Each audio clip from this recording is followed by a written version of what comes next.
இல்லையா? அந்த டிராயிங் படியே கட்டணும் அப்படின்னு முடிவு பண்றாங்க. சரின்னு அதற்கு தேவையான சாண்டல்வுட் எல்லாம் வாங்குறாங்க. வாங்கிட்டு ஒரு நல்ல கார்பெண்டரா பார்த்து இவங்க போட்ட டிராயிங்க காமிச்சு, அச்சு அசலா கொஞ்சம் கூட மாறாம எங்களுக்கு வந்து இதே மாதிரியே ஒரு மந்திர் அமைச்சு குடுங்க அப்படின்னு சொல்லி அந்த கார்பெண்டர்ட்ட சொல்றாங்க. எங்க அமைக்கலான்னு பார்க்கும்போது, பாந்திராவுல உள்ள இவங்க வீட்ல டெர்ரஸ்ல அதாவது மொட்டை மாடியில வந்து கொஞ்சம் இடம் இருக்கு. அந்த இடத்துல வந்து பாபாக்கு மந்திர் அமைக்கலான்னு முடிவு பண்ணிட்டாங்க. அதுக்கான வேலைகளும் ஆரம்பிச்சுட்டாங்க. ஆனா, அந்த மந்திர் கரெக்ட்டா முடியறதுக்கு 1 வருஷத்துக்கு கிட்டத்தட்ட ஆயிடுது. இப்ப மந்திர் ரெடி ஆயிடுச்சு.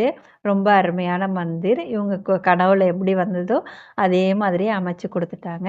அடுத்தது பாபாவ எடுத்துட்டு வந்து, அதாவது பாபாவோட ஃபோட்டோவ கூட்டிட்டு வந்து, அதுக்குள்ளார உட்கார வைக்கணும். அது ஒரு வேல தான்.